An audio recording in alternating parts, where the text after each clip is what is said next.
Hello મિત્રો, જય શ્રી કૃષ્ણ, જય માતાજી। મારા નવા વ્લોગમાં આપનું હાર્દિક સ્વાગત છે। અને આજે આપણે બનાવવાના છીએ ફ્રેન્કી।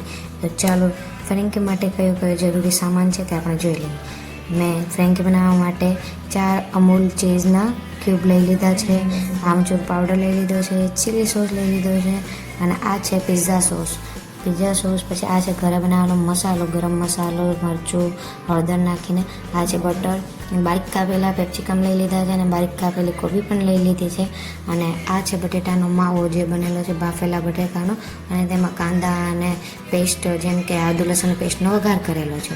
હવે આ છે આપણે ફ્રેન્કીની રોટલી માટે લોટ બાંધેલો છે, જેમાં 50% લોટ મેંદાનો છે અને 50% લોટ રોટલીનો જ છે। તો આપણે ફટાફટથી રોટલી વણી લઈએ। ફ્રેન્કી માટે મોટી અને પતલી રોટલી જરૂરી છે, મતલબ કે આપણે ફટાફટથી રોટલી વણી લીધી છે। અને ત્યાં તો થોડીક જ વારમાં ધ્વનિબેન પણ કહે છે કે મારે રોટલી વણવી છે, પણ મેં કીધું ઘડીક ખમી જા બેન, થોડીક બનાવી લો પછી તારો વારો। હવે મેં બનાવી લીધી છે, હવે ધ્વનિનો વારો છે। જો એ રોટલી બનાવે છે, આવી રીતના એના તોફાન શરૂ જ હોય છે। પછી આપણે ગેસ પર લોટી મૂકી દીધી છે ગરમ થવા માટે। હવે એમાં આપણે રોટલી શેકાવા માટે મૂકી દીધી છે।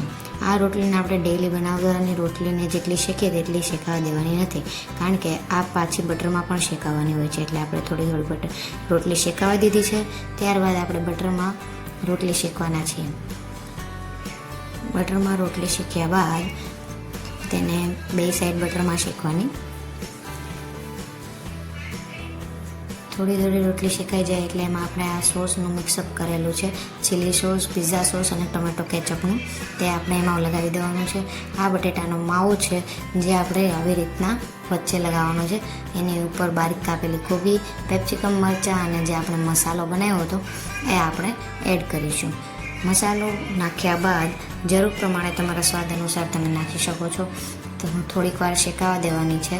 થોડીક વાર શેકાઈ જાય બાદ આપણે તેમાં ચીઝ ઉમેરશું, તો થોડોક સમય આપણે એને આપશું શેકાવા માટે।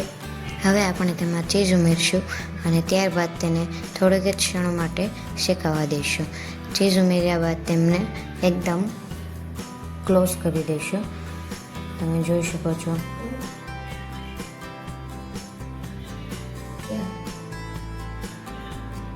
આવી રીતે રોટલીને બંધ કરી દઈશું, અને ત્યારબાદ આપણે ફરી તેને બટર લગાવીને થોડી વાર માટે શેકાવા દઈશું, કારણ કે જેથી કરીને તે ખુલી ના જાય। તો આપણે તેની પર બટર લગાવીશું અને તેને થોડીક વાર માટે શેકાવા દઈશું। ધીમા ગેસ પર શેકાવા દેવાથી રોટલી બળી પણ નથી જતી। અને આપણી ફ્રેન્કી તૈયાર છે।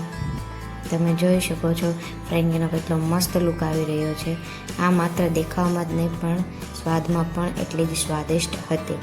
મારી જનરેશનના લોકોને આવું ફાસ્ટ ફૂડ વધારે પસંદ હોય છે, અને આજે ભાઈ અમદાવાદ જવાનો હતો તો મેં વિચાર્યું કે આજે આપણે ફ્રેન્કી બનાવીએ, એટલા માટે તમે જોઈ શકો છો કે ફ્રેન્કીનો લુક પણ કેટલો મસ્ત આવી રહ્યો છે, અને તે સ્વાદમાં પણ ખૂબ જ મસ્ત હતી।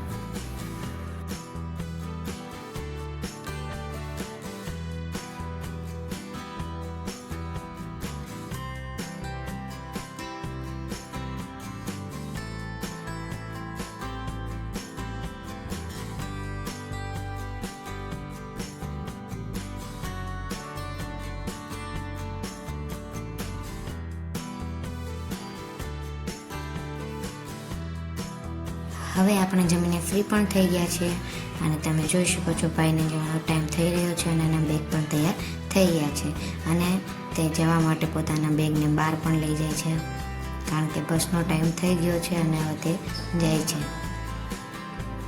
ભાઈ માતાજીને પણ પગે લાગી લીધું છે, પોતાના બેગ બહાર પણ મૂકી આવ્યું છે, અને મમ્મી હવે તેને લાસ્ટ જે સલાહો બચી છે એ આપે છે કે બેગનું ધ્યાન રાખજે, મોબાઈલનું ધ્યાન રાખજે, તારું ધ્યાન રાખજે, અને ત્યાં કોઈ પણ પ્રોબ્લેમ હોય તો ફોન કરી દેજે।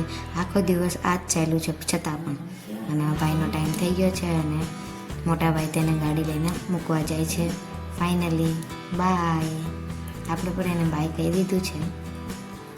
તો તમને કેવો મારો મિની વ્લોગ લાગ્યો તે કમેન્ટ કરજો, લાઈક કરજો, અને ચેનલ પર ના હોય તો સબસ્ક્રાઈબ કરવાનું ભૂલતા નહીં। મળીએ એક નવો